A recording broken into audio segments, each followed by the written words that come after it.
En las MMA, como en cualquier deporte, existen las estrellas y los prospectos con gran potencial para convertirse en una. A lo largo del tiempo hemos visto el ascenso de muchos prospectos para alcanzar la cima. En MMA en concreto, pues Conor McGregor, Jon Jones, Alex Pereira o muchos otros luchadores que demostraron desde su inicio que tenían lo que se necesitaba para alcanzar el estrellato o la cima, que bueno, en este deporte es el cinturón de campeón. Y cada uno lo ha hecho a su manera, hay que decir. Pero si hay un prospecto que tenía lo necesario para alcanzar el éxito en este último par de años y que lo ha certificado, ese es Sean O'Malley. Y por ello, y porque puedo, hoy vamos a hablar de Sugar Sean O'Malley.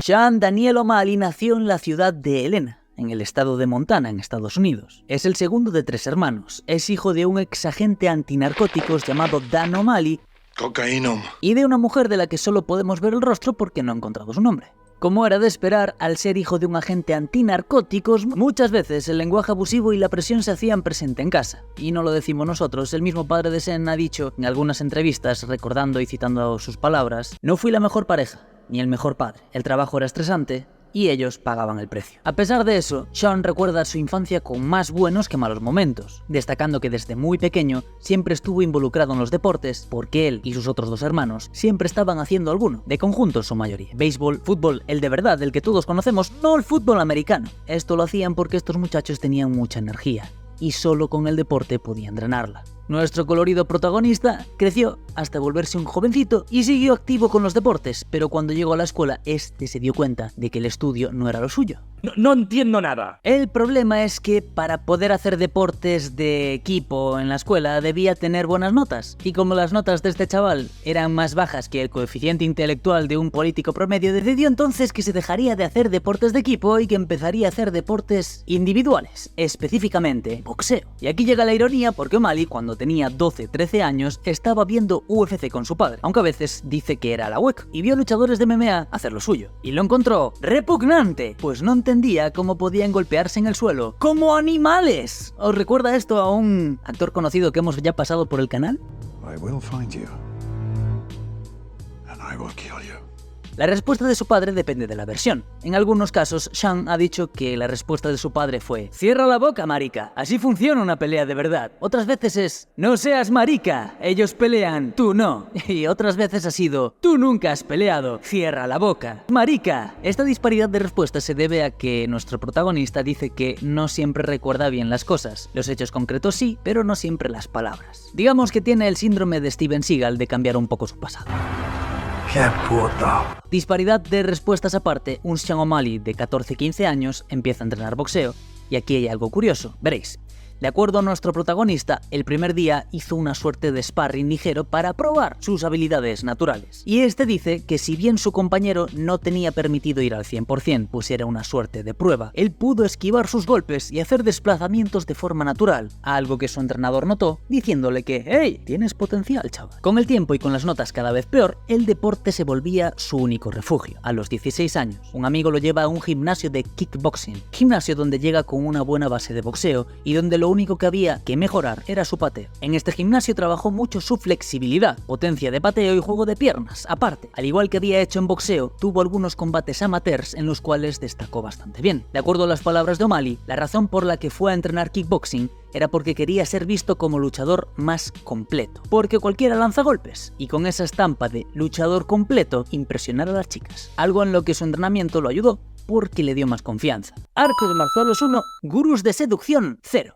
Corría el año 2013 y tras un tiempo entrenando kickboxing y teniendo buenos resultados, le ofrecen pelear MMA, pero a nivel amateur, y decide probar, y no nos vamos a extender en su carrera de MMA amateur, por ser amateur.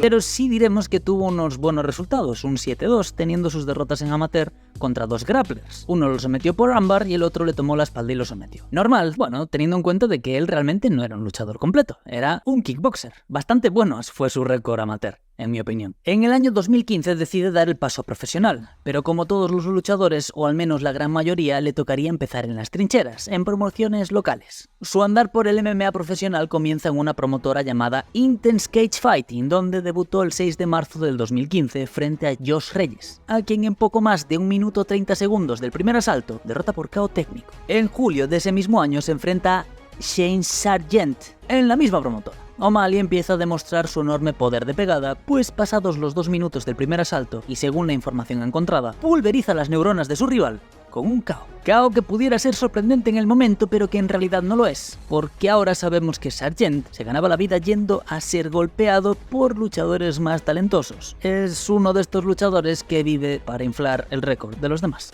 That's fucking illegal. Apenas unas semanas después, en agosto del mismo año, le toca enfrentarse a Omar Abelar, y aquí hace uso algo de lo que él creía innecesario en su momento, pero de lo que llegaría a tener un buen nivel. ¡Por supuesto! Hablamos del grappling, y es que veréis, cuando nuestro protagonista empezaba consideraba que solo con su boxeo y con un kickboxing decente podría hacer de las suyas, pero sus derrotas en amateur por mataleón y por palanca de brazo, y viendo que le costaba trabajo defender derribos, ¡qué casualidad! Cuando no tienes ni puta idea de defender derribos, que te derriben, ¿no? No me van a creer, pero les digo que es la verdad. Bueno, pues decidió entonces buscar aprender, como él mismo dice, a niveles decentes, cómo defenderse y cómo trabajar en el suelo. Bien hecho, Sean, bien hecho.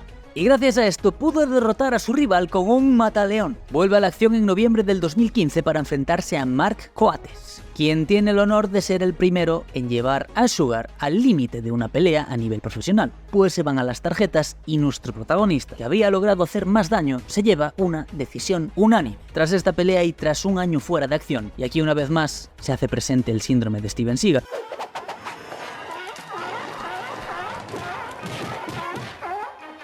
que de acuerdo a algunas versiones, porque bueno, Sean estaba lesionado y en su última pelea y su entrenador Tim Wells que quería que recuperase satisfactoriamente, otra versión dice que no había rivales disponibles y otra versión dice que era porque Sean estaba pasando por problemas de índole personal sumado a la lesión. Bueno, pueden ser cualquiera de ellas, pueden ser un conjunto de todas. Decidid vosotros cuál creer. Lo cierto es que vuelve en octubre del 2016 para enfrentarse a Tyson Lin, un muchacho que en el combate se ve que era menos experimentado que O'Malley, pero que aguantó hasta el segundo asalto. Pero al final, O'Malley resetea su cerebro con una patada en la cabeza. En marzo del 2017 pelea en la promotora EB Beatdown y se enfrenta al ecuatoriano Irving Veloz, peleador que haciendo honor a su nombre cae velozmente en el primer asalto luego de recibir un golpe separador de almas por parte de O'Malley. Gracias a su desempeño y a las conexiones de Tim Welch, su entrenador, con quien de paso estaba viviendo, logra que firme con la LFA, una promotora que sirve de plataforma para mucho talento emergente. Para su debut lo programaron contra David Nuzo. De este combate, nuestro protagonista ha dicho que entró con serias dudas en su cabeza y se planteaba hacer algo más si no podía ganar, ya que se daba cuenta que iba escalando y si no podía demostrar que era bueno aquí, lo mejor era retirarse. Afortunadamente, O'Malley hace uso de su estilo llamativo con abundantes patadas, buenos golpes y movimientos horizontales, donde se veía superior, y al final, pasado poco más de 2 minutos del primer asalto, pesca a su rival con una patada giratoria a la cabeza, que como si de un batazo se tratase, lo deja tendido en la lona. Con esta victoria las dudas se han disparado. Aparte, había logrado llamar la atención de cierto megalodón, Dana White, que lo invita a su reality Dana White Contender Series. Con un récord de 7-0 para el momento, O'Malley era claramente un buen prospecto para el reality, y aparte de ganar el contrato, una buena adquisición para UFC. Para esas fechas, UFC ya había cambiado su enfoque. Antes buscaban luchadores hábiles, gente que pudiera dar un espectáculo de pelea. Ahora, el enfoque era encontrar luchadores que no solo pudiesen pelear bien, sino hablar mierda bien y ser estrellas. Y esto lo vamos a llamar el efecto Conor McGregor. Aunque ha habido más casos como estos. Chael Sonnen, Rampage Jackson, Ronda Rousey, con mayor o menor éxito estos cumplen ese rol.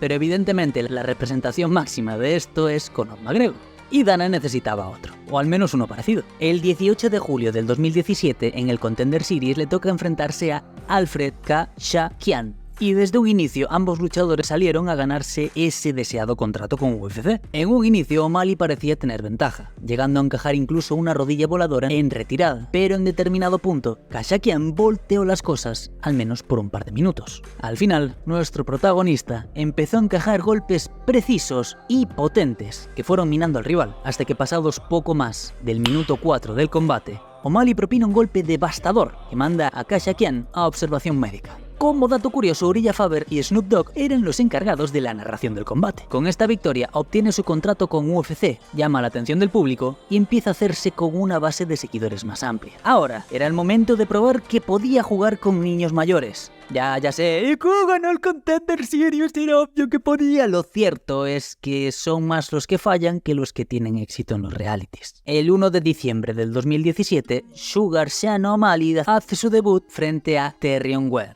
En este combate, Sugar hizo un buen manejo de la distancia y los desplazamientos, además de su enorme poder y precisión con los golpes, lo cual fue poniendo de manifiesto a lo largo de su combate. Tras 3 asaltos, se lleva una decisión unánime. ¡Bien hecho!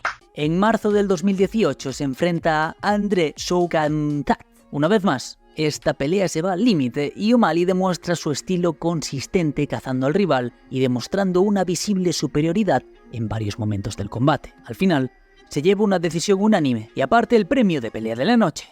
Tras este combate tiene una parada de 2 años, esto debido a que primero falló una prueba antidopaje por ostarina y fue suspendido por 6 meses. Yo no consumo nada, ¿sabes? Además, en esas fechas se realizó una operación y debía recuperarse. En el 2019, cuando vuelve, debía enfrentarse a Marlon Chito Vera, pero una vez más da positivo por ostarina y lo vuelven a suspender 6 meses. Lo irónico de la situación es que en esta segunda prueba el resultado era producto de residuos que quedaban en el organismo. Sin embargo, a la usada se la suda y lo suspende. A tomar por culo, O'Malley. Tras pasar todo ese tiempo fuera, a nuestro protagonista, esta vez sí, tan limpio como Overeem, le toca volver al octógono para enfrentarse al mexicano José Alberto Quiñónez. En este combate, como muchos esperarían, la pregunta estaba en el aire. ¿Le hizo bien o le afectó el estar tanto tiempo fuera? La respuesta nos la dio apenas 2 minutos del primer asalto, después de que le acabara unas cuantas neuronas a Quiñones con una hermosa patada a la cabeza, seguido de unos cuantos golpes más,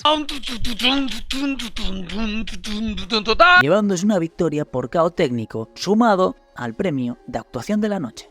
Tras este excelente regreso al octógono, le toca enfrentarse 3 meses después a Eddie Wineland, quien no le dio mucho trabajo a O'Malley, pues tardó más en subir al octógono y en la presentación que lo que duró el combate. 1 minuto 54 segundos del primer asalto. O'Malley le había reajustado los huesos del cráneo con un golpe cargado de violencia. Ya con estas victorias era claro que Sean O'Malley venía con todo. No solo era buen luchador, sino que a nivel de público, su imagen, su gusto particular por los colores llamativos, su habilidad de hablar mierda y poder sostenerlo después subido en el octógono, lo hacían bueno para el negocio. Y ya sabéis cómo es el megalodón Dana White. Si puedes hacer dinero, lo harás feliz. Y si él está feliz, tú también lo estarás. Y te dejará pelear cuantas veces quieras. ¿Qué pasa? En este punto de su carrera, muchos ya lo consideraban una estrella. Y no veían, en la distancia, quién podría ponerlo en peligro. Pero había un luchador que pensaba diferente.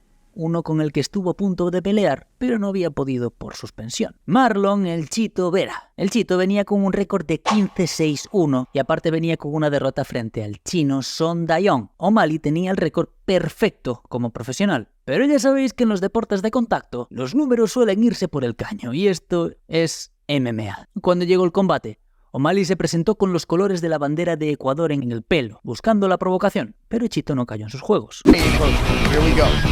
Okay. Every Their lower halves, Joe. We do measure. possible. Nice. Well, this is. And now Cheeto, yeah, we'll hear up.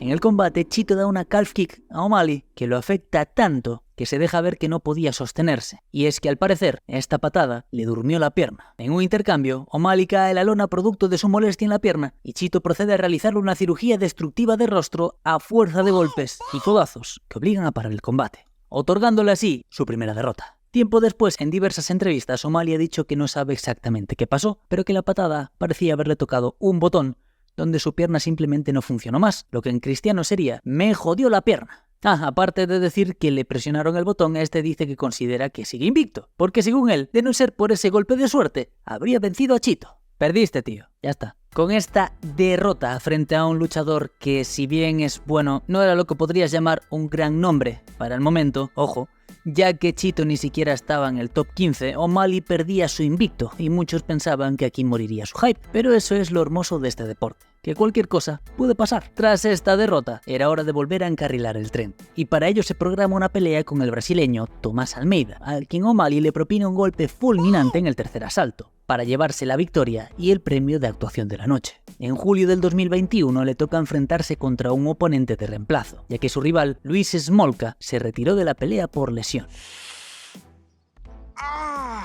El sustituto fue un debutante, Chris Moutinho. Este muchacho debía ser estudiado por la ciencia porque tiene un superpoder increíble, la habilidad de resistir golpes como si fuese un saco andante. Y ojo, yo creo que este chico tiene los huevos bañados de acero para mantener ese estilo de pelea durante el combate. Y aguantó los golpes como un campeón, pero en el tercer asalto cae producto de un caos técnico por acumulación de golpes. ¡Agárrame que lo mato!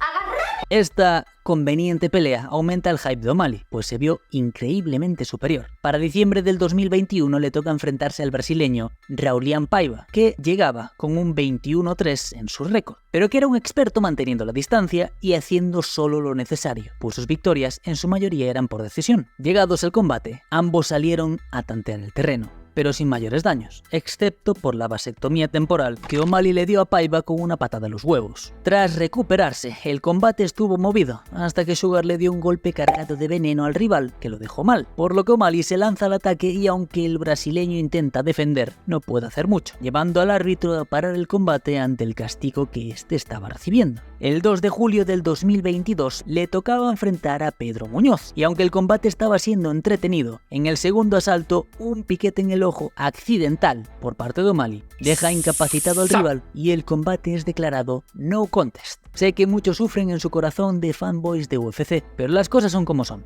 Esto no pasaba en Pride, porque los guantes estaban hechos para evitar eso al máximo. ¡Y punto! Tras el no contest se le da la oportunidad de pelear contra el ex campeón de la categoría, el ruso Petr Yan. Yan llegaba con un 16-3 a su pelea con nuestro protagonista. Es un excelente striker y puede luchar cuando lo desea, por lo que la pelea prometía.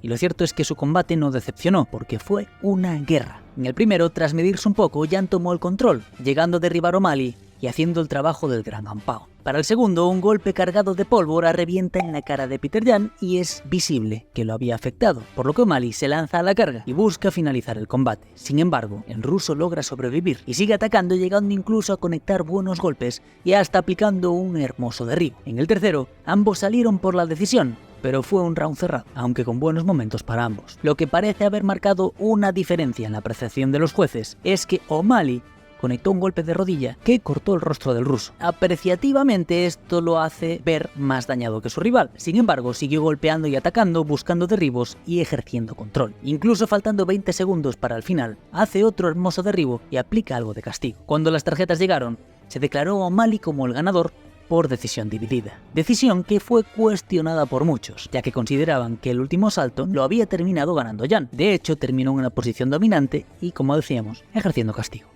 El mismo Khabib se sorprendió al ver cómo le quitaban la victoria al ruso. Decisiones polémicas aparte, y si queréis podéis buscar muchos análisis de la misma, ya que como digo fue muy polémica y hay varios por internet, lo cierto es que este combate acabó ganando O'Malley y además este combate se llevó el premio de pelea de la noche. Tras la misma era claro que era el próximo retador al título. El campeón era Aljamain Sterling, que venía de ganarle al ex campeón TJ Dillashaw, y al rey del cringe y uno de mis luchadores menos favoritos, aunque es una puta máquina, Henry Cejudo, quien había vuelto a ver si podía recuperar la gloria de antaño. Este combate significaba la tercera defensa para el campeón, que creo que sería justo decir tiene un resentimiento contra O'Malley, porque de acuerdo a él, O'Malley tiene privilegios de Dana White, pero de eso hablaremos más adelante. Calma. De momento solo voy a decir que previo al combate Sterling estuvo quejándose de que él sí lo había tenido difícil y O'Malley no, que no era apreciado como campeón, que tal vez si se pintara el pelo de colores y bueno, aún así un montón de cosas que ahora no vienen al caso. En los días previos al combate, O'Malley estuvo hablando de su estrategia para ganar. Hacía énfasis en que solo debía evitar que Sterling lo derribase. Cuando este no pudiese ser llevado al suelo, se desesperaría y cometería un error, y allí le encontraría la mandíbula.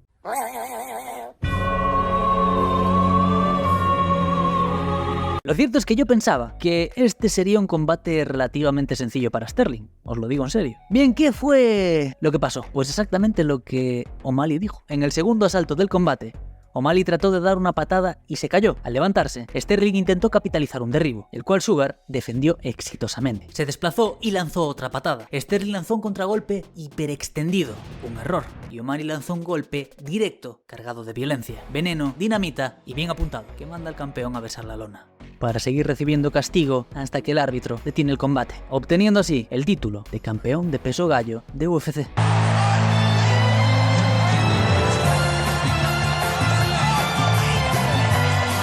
De inmediato, YouTube, Instagram y TikTok se llenaron de vídeos, comparando este golpe y el golpe de Conor McGregor contra José Aldo.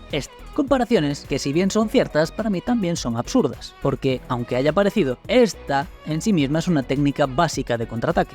O'Malley había dicho que de ganar Chito Vera su combate, el cual se realizó en la misma cartelera, tendría la oportunidad de retarlo por el título en diciembre, pelea que estoy seguro tanto vosotros como yo queremos ver. A fecha de este vídeo, Sean O'Malley tiene 28 años, es el campeón más joven de UFC y parece que físicamente está en su prime. Pero espero que conozca la verdad suprema y absoluta. El cinturón no es nada y uno no es campeón hasta que no lo defiende. Y esto me olvidé de decirlo en el vídeo anterior, Sean Strickland, que al parecer este año ha sido el año de las sorpresas de los Sean, o lo está siendo al menos. ¿Tendremos alguna sorpresa más de algún Sean de aquí a final de año? Bueno, lo veremos. Sean tiene una pareja llamada Diana González, con la que tiene una hija y una extraña relación, ya que él ha declarado que ambos mantienen una relación abierta. Es decir, que pueden verse con otras personas, o eso decía al principio. Ahora que él es campeón en papel, ha dejado claro que si alguien va a tener relaciones fuera de la pareja es él. ¿Que por qué? Pues porque él paga todo, trata a su esposa como una reina. A ti te cumplo los lunes, miércoles y viernes. Y a ti los martes, jueves y sábados. Y los domingos descanso, porque me lo merezco. Si me preguntáis a mí, tener una relación así es tener una relación de mierda, pero ¿qué sabré yo? Solo por expresar de esa forma sus pensamientos que yo no comparto, en un mundo donde parece ser que por decir cosas así, de repente te pueden cancelar, llamar machista, misógino, o lo que sea, le doy un punto. Pero por decir que el odiado Andrew Tate tiene razón, le quito 2 y le dejo con -1. Jamás voy a decir que ese calvo tiene razón. ¡Nunca! Y es el momento de hablar del elefante en la habitación. ¿Tiene Sean O'Malley privilegios con Dana White? ¿Es acaso un favorito del megalodón de las MMA? Para encontrar la respuesta a estas preguntas hay que entender cómo ha sido la carrera de Sean y cómo ha evolucionado UFC. Empecemos con O'Malley. Al principio, su entrenador, Tim Welch, era quien le encontraba las peleas, tanto amateur como profesionales. Pero en determinado punto este le recomendó encontrar un representante. O'Malley, quien no se encontraba nadando en dinero, optó por la autorrepresentación, porque como él mismo lo ha dicho, a nadie más le importa mi beneficio que a mí. Este admite haber leído unos cuantos libros de cómo relacionarse y cómo hacer negocios. Pues a pesar de que no terminó la escuela, se considera un sujeto listo, y yo creo que es cierto. Hay una diferencia entre no tener estudios y no ser inteligente. Yeah. Además, hay muchos tipos de inteligencia, y yo creo que alguien que no es inteligente no podría haber llegado al éxito en su deporte. Al menos en este deporte. Al menos hablando de habilidades deportivas, habilidades de pelea y Q-Fight, yo creo que O'Malley ha demostrado tenerlo alto. Y también creo que con esto que os estoy contando, ha demostrado tener una inteligencia también bastante buena para moverse. Pero bueno, esperad, ahora sigo. Siendo él su propio representante, es normal que tenga una relación más directa con Dana, que negocie directamente con él y que su contacto sea más personal. Pasando a UFC, hay que decir que cuando esta empresa inició era simplemente un evento que se repetía. Y repetía, pero a medida que el deporte de las MMA fue tomando forma en estos años, estos pasaron a ser una promotora de MMA, es decir, promover las peleas. No os preocupéis que estamos preparando un vídeo específicamente para esto. A día de hoy, y aunque me duela tener que decirlo, UFC ya no es solo una promotora de peleas de MMA, es una empresa de entretenimiento. Cada conteo regresivo, cada embedded, cada segmento que puede sacar, ya sea a través de su portal, de su cuenta en YouTube, está diseñado para que nosotros, como espectadores, sintamos algo por los luchadores, simpatía, odio, admiración, etc. Que creemos una conexión. Esa conexión nos lleva a querer ver las peleas, o en su defecto a pagar un pay-per-view por una suscripción a ESPN+. ¿Qué quiere decir esto? Bueno, que si no hay una rivalidad real, ellos se encargan de construirla, y los luchadores saben eso, o al menos la mayoría sabe eso. Y no les molesta porque mientras más personas vean la pelea, más pagarán por verla, y más dinero se generará. Allí radica la respuesta, o como bien lo explica el mismo Sean, el dinero viene de lo que hacemos antes de la pelea, del hablar, del incitar, no solo a mi rival, sino al público. Cuando entramos al octógono es como ir a cambiar el cheque al banco, y tiene razón. Si digo que un golpe lo puedo derribar, la gente sentirá curiosidad por ver si puedo hacerlo. Si lo hago, me amarán por ello. Si no, igual va a ser beneficioso, porque saldrán diciendo que este tipo habla mucho y mira cómo perdió, pero habrá gastado su dinero en ir a verme. Como veis, O'Malley es inteligente. Dicho esto, podemos decir que no hay beneficios, solo es un hombre que sabe cómo funciona el negocio y sabe cómo sacar provecho de ello. Si a esto le quieres decir que tiene privilegios, puedes hacerlo, pero yo creo que simplemente es lo primero. O como suelo decir por aquí, no es hablar mierda, sino es poder sostener la mierda que hablas dentro del octógono. Y O'Malley, al menos la mayor parte de las veces, hasta ahora, ha podido hacerlo. He hablado. Con un total de 17 victorias, una derrota y un no contest, se ubica en este puesto en las victorias puras de MMA. Y además tiene un combate de boxeo profesional, el cual también ganó. Así que lo voy a poner aquí, en la lista de victorias puras de boxeo. Puede que no te guste cómo se maneja, puede que pienses que es un imbécil, eso es cosa tuya y eres libre de pensar lo que quieras, yo lo hago, pero lo cierto es que su estrategia ha funcionado y que además ha ganado legítimamente. Pasó de ser un chico que vivió durante un buen tiempo en el sofá de su entrenador y de rasurarse las cejas por 50 pavos a ganar $500,000 en menos de 9 minutos en su última pelea. Lo cierto es que pudo haber optado por ser cualquier cosa, optó por ser luchador y optó por apostar en sí mismo, en su talento. Esto es algo que, al menos para mí, merece respeto. Como dijo un día GSP, más duro de subir es mantenerse en la cima. Y ahora nos toca ver cómo este colorido campeón escribe las páginas de su legado en este deporte. El mensaje de este vídeo para mí, y el que os quiero dejar, es que, al igual que O'Malley, busquéis un objetivo y vayáis a por él creyendo en vosotros mismos. Gracias por estar ahí, gente.